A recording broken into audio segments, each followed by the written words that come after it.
What's going on, everyone? Welcome back to the channel. So finally, I'm going to introduce the new car that replaced the Pathfinder. Now, we've owned the car for about a month and a half since that last video came out, because literally when that video came out, I think the next day the car was gone, and we've already owned this car. And I haven't had time really to make videos on it, and there's been some upgrades done, more coming, but again, haven't had time to do with this. A lot of things been going on with, we're completely doing a refinishing of almost the entire, well, not the whole house, but certain parts of the house. But anyways, let me show you guys what we got, and I'll introduce the video back in time here. So this is 30 days prior I made this video on my way to work introducing the car, and then we'll come back to the present time and show you what the car looks like now. So here it is. It is a 2021 Mercedes GLS 450. This has the inline six with the turbo on it. And then we'll talk about specs and stuff in a little bit, but I just want to show you guys the car here. Now, it is a beautiful car. I like the car, and I will tell you guys that I am scared of owning a Mercedes. I've heard, you know, these cars I've heard are good, so are the engines, but I've also heard that there's issues with these cars, and of course it can get very expensive. Now, owning a Nissan was easy for me because I work at a Nissan dealership in the service department, and it's simple that I could, basically, something goes wrong, it can be fixed pretty easily. This thing, it has to go to a Mercedes, other than some maintenance and stuff like that. We are going to be doing some upgrades, of course, like I always do with these vehicles. But this is the car. Car is beautiful. I love the way it looks. I just like the styling of it, and inside is even better. I'm going to show you guys. But these are the wheels I'm talking about that we're actually switching out today, right here. Look at these things. I don't particularly care for these wheels. They look kind of cheap to me. I know they're expensive wheels, but they look kind of cheap to me. And it's got P0 tires. Now, these are 21-inch wheels. And the fronts are, I believe, a 285, 40, 21, and the rears, no, yeah. And the rears are about 315 or 305. I don't know the size of it. But this is the car. It's a beautiful car all the way around. I just love this thing. And it is a 21, so we did go from a 2022 to a 21 1 year back. Our Pathfinder had 49,000 miles. This one has 44,000 miles. Actually had 43.5, but we already ran about 500 miles on it. But the car is gorgeous. Now, so there you have it. 2021 Mercedes GLS 450 is what we bought. And of course, there's been some upgrades done to the car. Now, again, you guys can see it in the background here. The wheels have been replaced on it. The chrome trim has been pretty much blacked out, and I love the way the car looks, and we'll talk a little bit more about it right now, but let's take a look at everything that we've done so far. All right, so we did do some upgrades with the vehicle. It's all been blacked out. I'm going to talk about every single feature here that we've done to the car and everything we've upgraded so far, but let's start with the wheels. Now, the original wheels that came in this car, you guys saw them. I did not like those wheels whatsoever because I was just going to have them black them out, but she didn't like them, I didn't like them, and she loved her Pathfinder wheels. Now, this is the wheel right here. It is the same wheel that the Pathfinder had, but the Pathfinder had red striping down the line here on those wheels. Now, this is it's called a Shift. It's made by Shift, that's the company, and it's a spring wheel. That's the name of the wheel, so Shift Springs is what they're called. And she loved these so much that she wanted to get the same wheel. So we went ahead and got the wheels for this vehicle. Now, in a 21 they didn't have, so we had to go to a 22-inch. So, and this car has a staggered fitment. So from the factory, this car came with 285 40 21s on the front, 315 40 21s in the rear. But she also loved the Michelin Cross Climate 2s, and they didn't have that in a 21-inch. They only had it in a 22, so we did have to upgrade to a 22-inch wheel. So right now we want a 275 40 22, which is pretty much the same diameter as the 21s and a 22-inch. And then in the rear, we went down to 285 40 22, which changes a little bit, but not a lot. And we're pretty much almost squared on the car when it comes to basically the wheel. And it's all-wheel drive, of course, it's a 4MATIC. And doesn't hurt the car in any kind of way, just going into a bigger wheel, as long as you're getting pretty much the same diameter all the way through as what the factory intended to be. So that's what we did. Now, of course, in the rest of the car, if you guys saw when I first introduced it here, we did black out this grille. Now, we still may go into that other type of grille, which is basically, they call it a GTR grille, or they call it a I think the 63, the AMG's version, have that grille, which is the vertical lines on it. We do like that. We may do that. We did black out, of course, these little trims here, and blacked out the bottom portion of the front bumper. The windows have been tinted now. The hood has been fully repainted. I had somebody repaint the hood because there was a lot of rock chips. There was a whole, it was like a big giant blemish right in the hood that was going down to the metal. So the entire hood has been repainted. Again, window trim blacked out. The door handles have been blacked out. There was a little chrome area right here was blacked out. Roof rails blacked out. And pretty much almost every chrome piece. I am going to get a Mercedes, a black Mercedes emblem back here. Now this is where the actual camera hides, which is pretty cool. You put the car in reverse and this little thing pops up, the camera pops out of there. I think it's pretty cool. And of course the trims have been blacked out over here. The smoke tail lights, and we did the bottom here, of course. Now we did leave these. Now they have actual caps that I have to order for these chrome trims for the exhaust. Now I didn't want to put any wrapper on there because it does get warm or hot, and I didn't want it to melt anything. The only thing that I'm having a problem with here is in this car, and I'm going to talk about more about the car, but I'm just letting you guys know what we actually did to the car before I start talking about the features of the car and everything, is this step rail. Now you can't do a vinyl wrap on that. I could paint them, but painting is such a tedious task as well, because of course if I do paint them and it doesn't stick right, people step on it all the time, and basically you're gonna rip apart through the paint. Same thing with the vinyl. But what I may do, I'm not 100% sure yet, is I may do the Raptor liner on there. The Raptor liner is basically a bed liner, and you spray it on there. It look pretty good, and then you should be able to step on those without a problem, without it coming off or anything like that. So that might happen. I'm not 100% sure if I'm gonna do that yet. So let's talk a little bit more about the car, and we're gonna talk about why we went in there now. All right, so it is freezing outside. The wind is blowing and it is cold. I mean, 40 degrees is not bad, but when the wind's blowing, it's cold. But anyways, let's go ahead and talk about some of the features and things about the car and why she wanted to get a Benz and why she went into a 2021 from a 22 Pathfinder she had, because a lot of people are gonna be like, well, she went back in here, which is right. Now, the reason was she has been a Mercedes lover. She has loved or wanted a Mercedes-Benz her entire life, since I've known her at least. And no matter what I've told her, we've gone through dealers and looked at the Benzes and compared them to her Nissan. Again, since I've known her, or before I known her, she always wanted a Benz. And when we got her first car, which was her first car was actually a Toyota Corolla, but it was an old one. But her very first Nissan was a 2015 Nissan Rogue. It was a base model. We upgraded a year later to a 2016 Nissan Rogue SL. And she had more features on that. And then one day she's like, you know, I want my Benz. And then we went into a Benz dealer, compared the Rogue to the other car. And it was like the Rogue had more features, or almost about the same kind of features as, I think we were looking at a GLC at the time. And it was, of course, the GLC is a lot smaller. And basically, she didn't get it. We basically say, yes, your Rogue at the time had more features. Then she got her second Pathfinder. Her first Pathfinder was a 17 Pathfinder, and then of course the 22 Pathfinder. Now, when I saw the Benz, I noticed I knew she was going to lose features, and it kind of sucks because a car like this, brand new, at least a GLS 450, is about $80,000 to $90,000. Compared to a Pathfinder, that's about brand new, $56,000. You are losing some features, but you also gain a couple things here. And she was okay with losing the features she was getting on this car to what she was actually losing from the Pathfinder. And we're actually going to talk about that right now. One of the features that she lost, and it just pops in my head right away, is the heads-up display. This vehicle does not have a heads-up display. Now, neither I or her missed it. I had it on my Escalade when I went to the Ram. Don't miss it at all. Hardly even pay attention to the damn thing. So she says I hardly even look at that thing, so we don't miss that. Not a big deal. Another feature she lost was the pass-through. On the Pathfinder, you had to pass through in the center console. That's less storage for her to put things, so she lost that.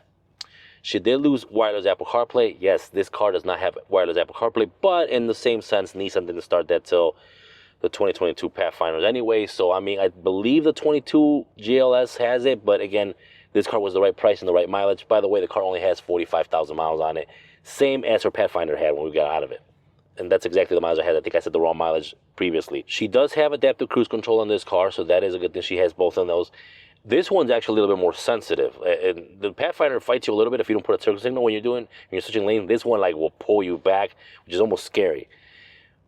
Another feature she did lose in the back, she had the hands-free or whatever you want to call it, where the tailgate opens when you slide your foot underneath there. I forgot exactly what the feature is called from Nissan, but basically you walk up to the car, you got your hands all fully loaded, and you could kick underneath the car and the tailgate opened. That was a pretty cool feature. She used it a lot. I hardly used it, but she used it the most. It was her car. And she did lose that on the Mercedes. She also did lose one seat. So the Pathfinder was a 7-passenger seater. So 2 in the front, 2 in the rear, because we had the captains in the rears. And in the back, she had a bench seat pretty much for, you know, smaller people back there or whatever. She lost one of them. This is actually a 6-seater. So you got 2, 4, and 6. Only 2 people fit in the third row.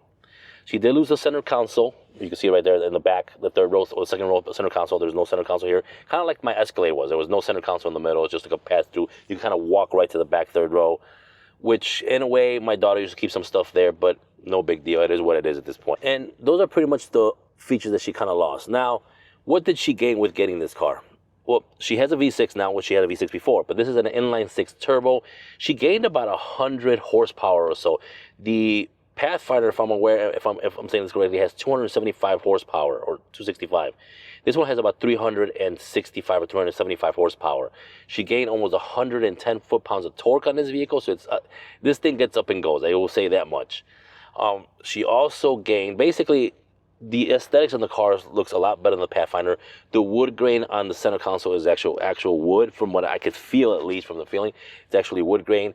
And when it comes to reliability, they're kind of right there. Edmunds has them pretty much right there with comfort and everything else. Comfort, this thing's a lot more comfortable. It just feels a lot smoother on the ride. Of course, it is a Benz and we're riding on air suspension. Of course, she is going to gain. She does have to get basically premium gas in this, which the Pathfinder you can put regular. This one's only premium only, so she has to pay a little bit more at the gas station. And she has to pay a little bit more for oil changes. Even though I'll be doing the oil changes myself, the oil is a little bit more expensive, and it carries 9 quarts of oil instead of your regular 5 that the Pathfinder carried. The dash is more customizable. You could go through a lot more features. You could do a lot more things on the dash. She has her specific. We have her different settings. When I drive this car, she drives it. Of course, the key fob's detected. She did lose, in a way, I'm going to say she lost 50% of the features of the remote start. And what I mean by that is basically the Pathfinder had a remote start on the key fob. This Benz does not have a remote start on the key fob, but you do have the app where you can start it from the app. So she has that. And she's not worried about it. There wasn't a deal breaker for her whatsoever. Again, she was getting the car she wanted. And now overall, they pretty much have the same features when it comes to technology. Actually, the Mercedes has a lot better features when it comes to technology because it has a voice assistant on the vehicle, and you could update it. You don't have to, like Nissan, you can't update whatever's on the screen or whatever, anything like that. And also Nissan, you can't update, really, you could update the maps, but it costs you an arm and a leg. With Mercedes, you could just go on the Mercedes website, pull down any map update you want, download it to a USB, and download it on there. It doesn't cost you anything extra. And the Mercedes voice assistant is a lot better. Even the maps, even though we don't have wireless Apple CarPlay, we have Apple CarPlay, but not wireless, let's put it that way. So let's make it clear. We have to get a wire, which I will be installing wireless Apple CarPlay for her with a module that I bought, which will be a separate video. But I like the map on the actual car itself. Check this out. So that is the map on the car. I love the way this thing looks. And the good thing about this is, like I said, all you have to say is, "Hey, Mercedes, how can I help? Take me to the nearest McDonald's." Here is what I found. Where do you want to go? Number 1. I am calculating the route. And that's it. This thing will calculate the route. And even though we did have this kind of on the Pathfinder here or there, but I like this map better. Look at this. "Hey, Mercedes, cancel navigation." Canceling route guidance. Another thing you could do with this, check this out. I think this is pretty cool. And again, I will go make a video with all the features this car has on it, just talking about it. But check this out. "Hey, Mercedes, how can I help? Turn on my heated seat." I'm switching on the seat heating. "Hey, Mercedes, how may I help you? Turn my heated seat to level 2. I'm setting the seat heating to level 2. "Hey, Mercedes, how can I help? Turn off my heated seat." I'm switching off the seat heating. So that's pretty cool. You could actually talk and tell it to turn on the heated seats, turn on the cooled seats, turn them off, turn the position of the seat, turn seat kinetics on. Seat kinetics is actually like where the seat kind of moves a little bit. It's not a massaging seat per se, but as you're driving, if you're driving long distance, the seat will kind of move to kind of move your body so your muscles don't get sore. I think that's pretty cool. You also have like this little like mouse trackpad in the center here with like all the buttons. You can turn the cameras on, and this thing has different cameras everywhere. This thing has cameras for the front and your back. You got the 360 view, and you have if you're parking next to a curve or something, you actually have cameras on that will display where the wheel's at, which are basically your side mirror cameras, display where your wheel position's at to the curve itself. Pretty cool features. You could actually go into the features of the car and turn certain things on and off through this like center console thing, and you could lower and raise the height of the car by doing this as well. But again, this car has gained a lot more technology, which hopefully it'll last. And my thing is, again, it being a Benz, I did my research and I've looked into it, and reliability and everything else stays right there with the Pathfinder. Edmunds puts it at about, I think it's an 8.6 or something like that, which is right there with the Pathfinder. JD Power has it at like about 10 points lower for the Benz. But again, you have different trims on the Benz. Like this is being the basis trim, I guess. You could get a higher trim, which will be the GLS 580, which has got the twin turbo V8. Or you could get you have, I guess, the AMG version, and you have the Maybach, which is like the top of the line, all full-out class and everything else. And it's got like even, I think, screens in the back. And that one has the heads-up display, things like that. So in a sense, we actually have the base model of this vehicle, which is I'm fine with. Again, all the features that we lost compared to what we kind of gained, I'm okay with, and she's okay with, and she has her Benz. So if people out there are going to be like, why would you let her go from one car to the other? It's less reliable. As my research shows, it's not that bad. Now, maintenance-wise, I will be doing a lot of the maintenances. I will be making videos on this coming up here. I'm going to be doing the differential transfer case on this vehicle. I will do my own oil changes on this car. Of course, everything will be recorded properly. The only thing I will not be touching on this car is the transmission, which I never do on any car. I have that done by the dealer, which I already got a price on that from 2 Benz dealers, and I'm looking at between $900 to $1,200 for that service itself. Pathfinder people, don't worry about it. When you come with the transmission service and a new Pathfinder, you will be looking at a close to $600-700 bill for that one as well. So that 8-speed or 9-speed is going to be there. So I do like a lot of the features that we gained compared to a lot of the features that we lost are not a big detrimental thing to us. Like we're not, oh my God, we can't believe we can't do this anymore. The only one that bothers me the most, and kind of bothers her a little bit, is the fact that she doesn't have the wired Apple CarPlay. But again, I will be installing that for her soon here, and I will make a video on that as well. So there you have it. This is the new car that we bought, replacing the Pathfinder. So far, so good. We love the way it feels. We love the way it looks, and we're happy with it. So there will be more videos coming up in the future. If you guys are subscribed to the channel, thank you. If you're not, please hit the subscribe button, hit the like button, and I will see you on the next video. Peace.